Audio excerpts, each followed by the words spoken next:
Today's date is August 2nd, 2018. I'm Special Agent Dennis Simons with the Arkansas State Police. This is the recorded interview of Phillip Schultz. The interview is being conducted by phone call.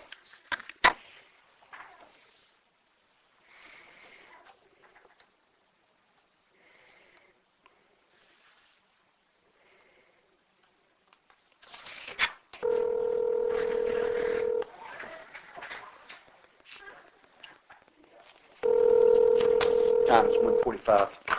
Hello. Hey, Phillip. Hey, how you doing? I am doing good, sir. How are you? Hey, Not too bad. all right, so did you get a chance to read that? Yeah, I sure did. All right, is there anything in there that was incorrect or that you need to add or take away from that statement? Not that I'm aware of. I hardly remember the trip to Basel. I do remember going to Colton's and going to the movie. I do remember what movie we saw. It was Resident Evil 2, I believe. What was it? Resident Evil or Resident Evil 2? Okay. I think it was Resident Evil 2. I'm sure it was Resident Evil 2. I'm pretty sure it was. Okay. But basically, everything you said in that original statement that you signed is true, accurate, correct. Yeah, to the best of my knowledge, I don't remember, for the longest time, I've been trying to remember getting out the house that morning, because I didn't remember him having a vehicle, but I do remember him leaving. Did I lose you? I still have it. Can you hear me? Yeah, go ahead. Well, I do remember him leaving the house. Like I said, I don't remember any of us taking him anywhere. So I had forgotten or just don't remember him taking his truck. Like at this point, possibly did, but like I said, I remember him leaving the house. I thought he had to go to work that morning, but I could be mistaken. Okay. So, all right. Is there anything else you know about all this? Anything different that you've heard? Not that I've heard. Like I said, I have a real hard time remembering a lot of the little details that we did that night. But like I said, I remember going to Colton's and the date still. That was kind of our mission. We were going to the movie, and he hung out with us that night. Okay. I honestly, I don't even remember what day. I saw the statement was on the 22nd. I don't even remember what day Rebekah went missing, or any day what they suspect she was missing. I don't even remember. On the 20th, which was a Monday, she dropped him off at work. He stayed at work all day. Y'all picked him up from the Sonic there, and y'all went to the movies and so forth the night of the 20th. And in the morning of the 21st, he returns back to work after spending all night with you guys. And, okay, yeah. And then the 21st is the actual first day that they discovered she was missing. Okay, so I remember that now. Okay, so because the general manager Bruce, I believe the police picked Stacy up from work the morning we had to do the statement. Yeah. And I lived with Larry, and Larry was the assistant manager, and one of us had to go in and cover for Casey. It wasn't me, because I stayed at the house, and I believe Officer Jeff Stone was the gentleman that came to our door and asked us to come get a statement. And there were 3 or 4 of us at the time, and we were like, okay, we'll go, no problem, go get a statement. And that's when I wrote the statement. Okay. Well, let me just get some fresh contact. What's your home address now? And you said you went in the Navy when? My ship date was March 9th, 2006. Okay. So that was my first day of active duty. And then you got out of the Navy when? Or off active duty? Well, I left active duty February 28th of 2015. Okay. And now you work for Norfolk Grumman? Norfolk Grumman, and I'm still Naval Reserve. What do you do for Norfolk? What's that? What do you do for those guys? I'm a structural sheet metal mechanic for aircraft. So I do heavy modifications on aircraft. Okay. The metal mod.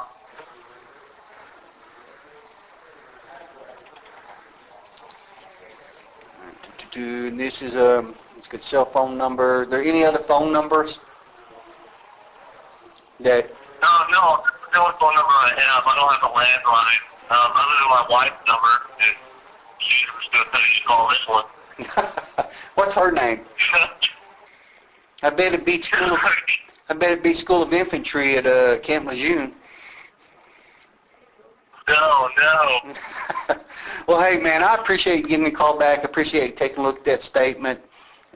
Man, I've been working on this thing for 13 years, and I'm just trying to do anything I can to see if I can get some sort of resolution on it. And to be honest, I don't know if there's ever going to be a resolution on it. But I figured I don't know. I don't know if you talked to Rebekah's sister, Danielle. Yes, a bunch. Okay. Well, then there was Catherine Townsend. She was doing like her own independent investigations, and I've spoken to her. You know, I told her what I knew. Yeah. And obviously, like I said, I was missing out some details because, you know, it's been 14 years. And anytime something comes up, I read it. I really hope it gets resolved. We've all been, you know, we're really closely involved with it here, you know, obviously, and well, like I say, we really want to look on it. We interviewed a friend of Rebekah's way back in 2000 before I was even the case agent on it. And from minute one, we were pretty sure that was our guy, and the case has been building on him ever since. But again, I can tell you, here's the problem. And it's one problem that Catherine don't seem to understand is until you eliminate all the suspect that you gathered up, prosecutors never try to prosecute it. And it's just been held to. And trying to go back, you know, develop a suspect 5 years later and trying to go back and get work records to prove where somebody was on a certain day, it's just damn near impossible. So it's just a big convoluted mess. Yeah, all I heard was that, you know, I've heard names thrown about and obviously small town BS rumors that happen, you know. Well, the guy we honestly feel like did it, if nothing else, he's doing life on the installment plan. He does a couple years in prison, gets out and goes back. Does a couple years, gets out and goes back. So at least he is doing prison time. Oh, okay. All right. Well, hey, man, it sounds like you got your life really squared away, man. Well, I try my best. That's all you can do, man. I'm retiring in either 2 or 4 years, and I sure would love to make an arrest before then, but I don't know if it's ever actually going to happen or not. So, well, I really hope you do. I really hope you do. Well, you know, and I ain't bragging, but every homicide I've ever opened, I've made an arrest on. But I didn't open this one, so I'm not counting this one against me. You got stack against you. But they've handed me a shitstorm, and I'm trying to do my best with something on it. I just hope it works out. But, I hope it does. All right, well, if you hear anything, give me a call back. You have my phone number, sir. Likewise, if you have any questions, feel free. I'm available all the time. If I'm not, I'll give you a call back as soon as I can. Hey, do you still keep up with Mr. McClanahan? Sean? Yeah. I haven't spoken to Sean probably since I left for the Navy. Okay. But I do know, talking to my friend BJ, he was one of the guys that was with us that night. Yeah. BJ, I was talking to him. I talk to him a lot. I've spoken about 2 weeks now, but it's usually every couple days I talk to BJ. Okay. And he talked to Sean about a month ago and said, hey, you know Phil's living in North Carolina now? But obviously Sean never got a hold of me. And, well, yeah, I got an answer. He's doing what? He was writing for like a magazine, like a Fangoria magazine. Oh, really? Yeah. I figured maybe he joined the military too. With that Charlotte, North Carolina address, I thought maybe he might have been in the military too. No, he was talking to what BJ was saying. He was talking about moving or trying to move back out west with California, where he's from. But he was in North Carolina doing the writing. But I can't remember if BJ said he kind of quit the writing or not. I think he may still be doing it. But, Well, I left some messages for him. I'm just not sure I got the right phone number. I may call BJ. I didn't know BJ had his phone number. I'm not sure if BJ has a phone number. I think it was on Facebook. Oh, okay. Okay. All right. Yeah. Well, hey, man, I sure do appreciate you giving me a call back, and good luck. Yeah, likewise. And thanks, I sir. hope to hear something.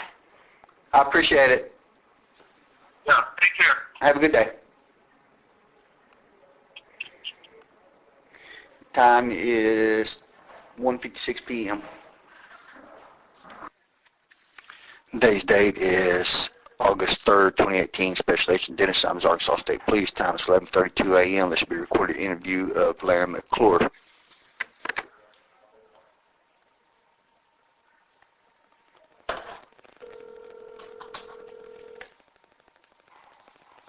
Hello. Hey, Larry. Hey, Mr. Simons. Man, I had my ringer turned down. Sorry about that. Oh, it's all good. Yeah, I'm sorry it's been a nightmare trying to get in touch. It's been a pretty unpredictable week for me, but we finally made it time. So. All right. Well, hey, you got a chance to review that statement, right? Yes, that's right. All right. The main thing I'm concerned about is there anything in that statement that is needs to change. It's all accurate and correct. If there's anything you need to correct on it, that's what I'm interested in. That's, there was a lot of things whenever I was first trying to recount this, being interviewed by Ms. Townsend, that I just couldn't remember, and I couldn't fill in the whole. I forgot that me and Phillip had just got back from that cruise, because I was trying to make sense of it. I knew I hadn't seen Casey until around 2 that day, but I thought my memory was that I was coming into work, was leaving work, but I knew we went to the movies that night. I know for a fact, the one thing that I, had not forgotten was, that I knew 100% Casey's whereabouts from that evening whenever I saw him all the way through till the next morning, that there was no way that he was anywhere else. And, and then the other thing that stood out to me that I did remember was I had forgotten that he had said his truck was in Batesville. Because I didn't think he had a vehicle the whole time based on what I could remember, but, it sounds like he did. So everything, and I'm remembering whenever I read that, exactly how I felt and exactly because I was, nervous as hell, not knowing how do you write a statement in a murder case, but that's, everything in there, I would have had, it's truthful, and then I can remember, what we were doing and our mindset, and, I remember thinking that it was awful, it was kind of strange that Casey had, not kind of made every effort to jump to go, but, I also remember thinking, not much of it, because the way he felt about her, it was thinking absolutely crazy for him to, any thought of him being involved in any way. Okay. But no, everything in the statement, I would have had no reason to have fabricated, and though some of the stuff I had forgotten how it went, I'm 100% behind my statement. So. Okay, good deal. Well, like I say, your statement confirms everybody else. I'm just going back and just double check and make sure I can eliminate all suspects until I finally, maybe one of these days, get to where I can arrest somebody. But Yes, sir. so, like I say, just kind of start from scratch, going back over it. That's all I really needed from you. Okay, when were you were in the Air Force, right? Army. You're in the Army. I thought that was an Army uniform, but then somebody told me it was Air Force. I seen your Facebook, and I thought that is one tall dude standing by a stray hand like that, and he comes up to about your shoulder. That's awesome. Yeah, I'm pretty proud of those pictures. Yeah, only people I got to see when I was in Iraq was some no-name rock band that came into Ramadi, and even then they shut them down and made them fly back out. But and I think I pretty much got everything. How tall are you, man? 6'9". Jesus Christ, man. Yeah. They used you for a stepping ladder on that artillery piece. I guess if the barrel dropped, you just held it up, huh? Yeah, well, as I was picking my jobs, I was trying to keep that in mind, and of course the recruiters are telling me this, telling me that, and I'm like, look, I ain't trying to be somebody's target, I was like, yeah, you definitely, need, you didn't need to be in the friggin' infantry. You had to be a deep foxhole, man. Right. And you sure didn't need to join the Navy or you'd have lost your head. I talked to him yesterday. He seems like he's doing really well. Oh, man, yeah. And he always was going to, man. He was a put-together guy, you know. Well, hey, man, do you keep in touch at all with Sean McClanahan? On Facebook, really. I know he's out in, like, North Carolina or something, writing movie reviews, you know, doing kind of that thing. I'm sure he probably does other stuff, too. I don't figure he does that full-time. I mean, that'd be cool if he did. But I guess, you know, on Messenger every now and then, we chat it up, but it's usually about movies and stuff. Well, do me a favor. Facebook, I'm going to try to find him on Facebook, too, because I've got a phone number, but it's not, you know, he's not answering calls, and it goes straight to voicemail and stuff. Would you send him a message and send him my phone number and ask him to call me? Yeah, sure. Let me know it's on the yeah, I can do that for sure. All right. Well, hey, man, I sure do appreciate it. Is there anything else?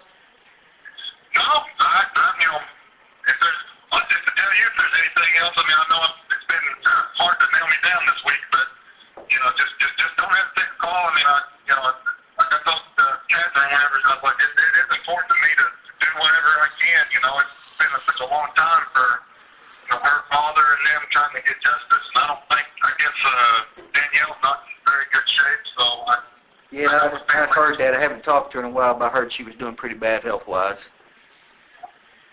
Too bad, man. That man's been through hell. Yeah. I ain't gonna lie to you. We felt like we've known who's done this since 2004, but the problem is we have all these suspects that you can't eliminate, and they're never going to let us arrest until we can eliminate all the other suspects. And to be honest, I don't know if that's ever going to be possible.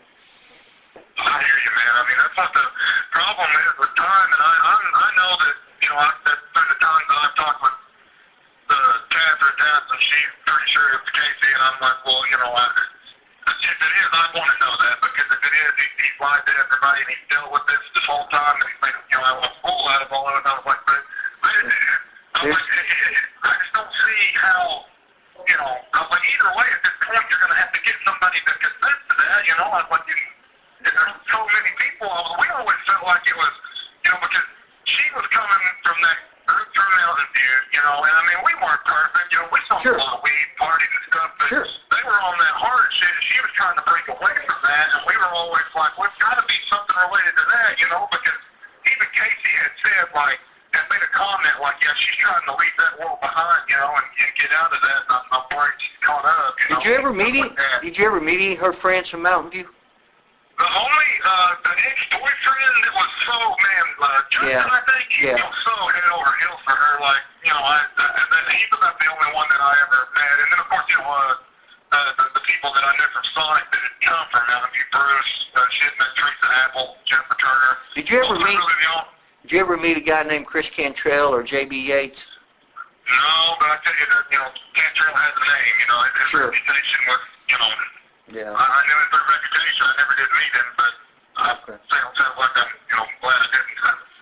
Well, yeah, I mean, Casey didn't do this, and Townsend gets all fired up about Casey, but man, I know, and I get looking at it objectively, you know, and I mean, and I told her, I was like, you know, I understand that you have to do that. You have to look at me objectively. I treat everybody as a suspect whenever you're coming in from square one, not knowing anything and not having experienced any of it. I was like, but haven't experienced any of it. You know, I was like, smart money. You gotta understand. From the get-go, they looked at him as suspect number one, and I tell you right now, if somebody dies in my family, I hope I have an alibi like Casey, because... Right. You know, it's sad. I mean, I mean, whether or not you know, I don't know. I haven't talked to Casey in a long time, but I can only imagine, you know, the toll it takes whenever it just, you know, you're never going to be able to move on from somebody that you were that close to being lost, let alone having people, you know, pick at you trying to, you know, and I understand, you know, that, I don't know, it's just, in the world that we live in today, you know, you're going to have people that are trying to find the next cold case that they solve to make a name, you know what I mean? And that's just... Well, I think you got that one pegged. Yeah. Somebody's trying to make a name for themselves, and it ain't me. So. Yeah, I hear you. I mean, All right, my friend. Hey, I appreciate you giving me a call back, sir. Yes, sir. You got my info, and my phone number hasn't changed in years, so. All right. Well, yeah, if you hear anything or if you think there's something you need to talk to me about, just give me a buzz anytime. I'll answer. Yes, sir. Thank you. Thank you, sir. Have a good one. Bye now. Time is 11:45. Today's date is July 30, 2018. I'm Special Agent Dennis Simons with Arkansas State Police. Time is 12:42 p.m. This will be a recorded interview of Brent McCullum. Mr. McCullum, the reason I'm out here today, explain to you a little bit. You've been allowed to review the written statement given on September 22nd, 2004. You have read that, right? Yes. Okay. Is there anything in that statement that's incorrect as it was written back then, or anything you need to change in your statement? No. Okay. Is there any new information you might have on this homicide? No. Okay. Have you talked to Casey very much since then? No, not, we were pretty tight up until around 2000, probably 10, maybe 2006 or 7, it was back in then. Yeah. And then I moved to Franklin, and he moved out to his old family farm, where he is now, I guess. And we Just kind of lost contact? Yeah, kind of lost contact. Okay. Grew All right. apart, and we separated to separate sides of the county, so. All right. Anything else? No, I wish I could help you out. Oh, that's okay. It is what it is sometimes. Time's 12:43.